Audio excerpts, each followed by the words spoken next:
ഇനി പറ, എന്തൊക്കെയാണ് ഇവിടെ എന്റെ ഡ്യൂട്ടി? നിനക്കിവിടെ ഒരു ഡ്യൂട്ടി ഇല്ല. അടങ്ങി ഒതുങ്ങി ഇരുന്നാ മതി ഇവിടെ. അത് പറ്റില്ല. ഇന്നു മുതൽ ഇവിടുത്തെ എല്ലാ കാര്യങ്ങളും എന്നെ ഏൽപ്പിക്കണം. ഇല്ലെങ്കിലേ വിവരം അറിയും. ओ दुनिया के रखवाले, सुन दर्द भरे मेरे नाले, सुन दर्द भरे मेरे नाले। ओ दुनिया के रखवाले, रखवाले, रखवाले, रखवाले।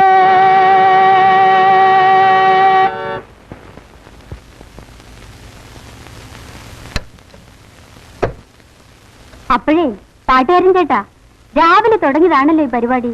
ഇനി ഇത് കുടിച്ചിട്ടാവട്ടെ. കുടിച്ചില്ലെങ്കിലേ വിവരം അറിയും.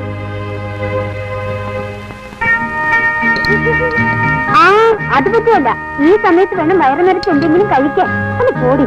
ആ സാധാരണ വേണ്ട വേണ്ട, ഞാൻ കഴിച്ചോളാം. നല്ലോണം വല്ലതും കഴിച്ചില്ലെങ്കിലേ ചക്കരക്കുട്ടം വയറ്റി കിടന്ന് ഇൻകുലാബ് വിളിക്കും.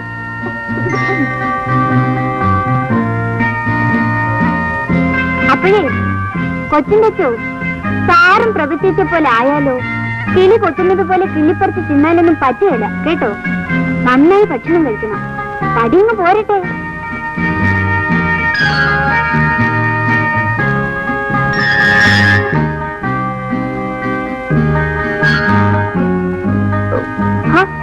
കഴിക്കു ചേട്ടാ. എനിക്ക് മതിയായി. കഴിച്ചില്ലെങ്കിലേ വിവരം അറിയും. ഒരു വിവരം അറിയാനില്ല.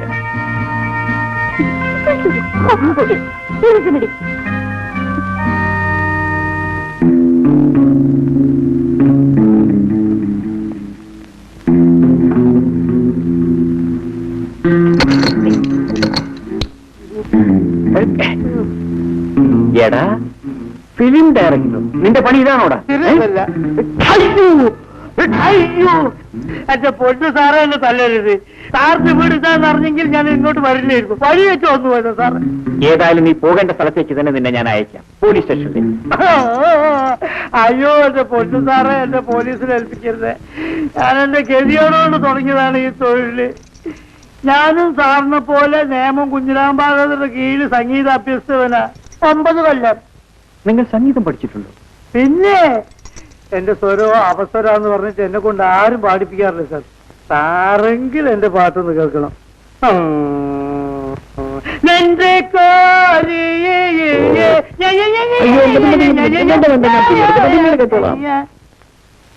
അപ്പൊ ശരി, ഞാൻ നാളെ വരാം. അങ്ങനെ ആവട്ടെ. നാളെ രാത്രി വരാം. വേണ്ട, പകൽ വന്നാൽ മതി. സാർ വേള ഇത് ഭദ്രമായിട്ട് പൂട്ടി വെക്കണം. ഇത് മരം മോഷ്ടിച്ചുകൊണ്ടു പറ്റേ സാർ.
രവിയേട്ട, എന്റെ ഒരു കൂട്ടുകാരിയുടെ കുഞ്ഞ് കാർ അപകടത്തിൽപ്പെട്ടു.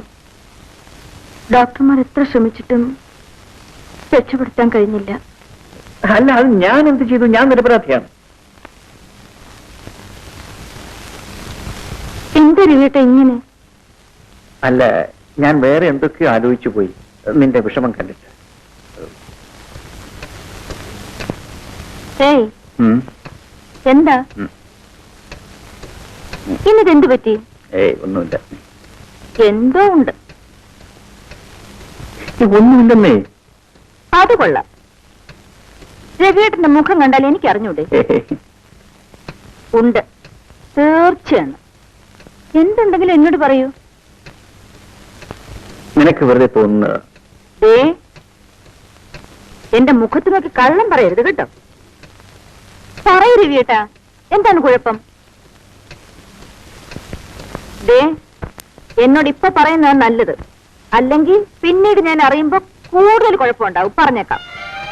നിന്നോട് ഒന്നും ഞാൻ പറഞ്ഞു, പക്ഷേ അത് പറഞ്ഞാൽ നീ എന്തെങ്കിലും ബഹളമുണ്ടാക്കുമോ എന്ന് ഭയന്നാണ് ഞാൻ.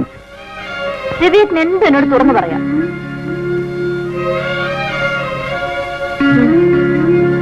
പറഞ്ഞാൽ നീ ദേഷ്യപ്പെടുമോ? ഇല്ല, എല്ലാം പൊറുക്കാനും സഹിക്കാനും എനിക്ക് കഴിയുമെന്ന് രവിയേട്ടന് അറിയാമല്ലോ. പറയൂ. ഞാൻ പറയാം, പക്ഷേ മരിച്ചുപോയ എന്റെ അച്ഛനും അമ്മയുമാണ് ഈ കാര്യത്തിൽ ഞാൻ നിരപരാധിയാണോ അല്ലയോ എന്ന് നീ കേട്ടിട്ട് പറ. കാര്യം പറയൂ രവിയേട്ടാ, പറയൂ രവിയേട്ടാ. ഞാൻ പാട്ട് വെച്ചുകൊണ്ടിരിക്കുമ്പോഴേ നമ്മുടെ മാലതി ബാത്റൂം.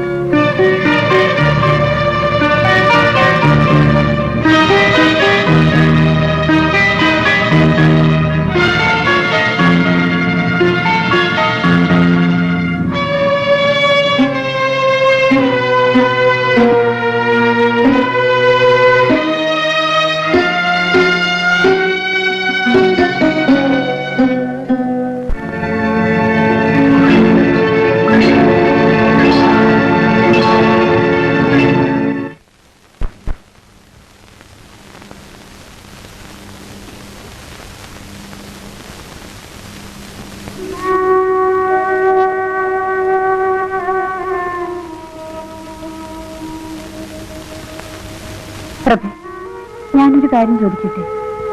ചെവിക്ക് കുട്ടിയെ കാണാൻ ആഗ്രഹമില്ലേ? എനിക്കറിയില്ല അമ്മന. ബാബുമോന് അച്ഛനെ കാണണമെന്ന് പറയാറില്ലേ? ഇല്ല. അയാളെക്കുറിച്ച് ചോദിച്ചപ്പോഴൊക്കെ ഞാൻ അവനെ ഉപദ്രവിച്ചിട്ടുണ്ട്. എന്നെ പേടിച്ച് അവനിപ്പോൾ അക്കാര്യം ചോദിക്കാറേ ഇല്ല. പ്രഭേ, ഞാനിങ്ങോട്ട് ട്രാൻസ്ഫർ ആയെന്ന് കേട്ടപ്പോൾ ഏറ്റവും അധികം സന്തോഷിച്ചത് ഞാനാണ്. പക്ഷേ അവനെ ഒരിക്കലും ഇവിടേക്ക് തിരിച്ചു വരരുതെന്ന് ആഗ്രഹിച്ചവളാണ് ഞാൻ. പക്ഷേ ആഗ്രഹിച്ചതൊന്നുമല്ലല്ലോ ജീവിതത്തിൽ സംഭവിക്കുന്നത്.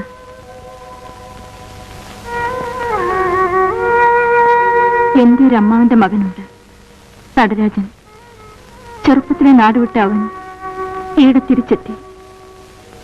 അവന്റെ ശല്യം സഹിക്കാൻ വയ്യാതായപ്പോഴാണ് ഞാൻ ട്രാൻസ്ഫറിന് എഴുതി കൊടുത്തത്. കിട്ടിയത് ഇവിടെയും. അയാൾ ഞാൻ എന്തിനു ശല്യപ്പെടുത്തുന്നു? എനിക്കറിയില്ല.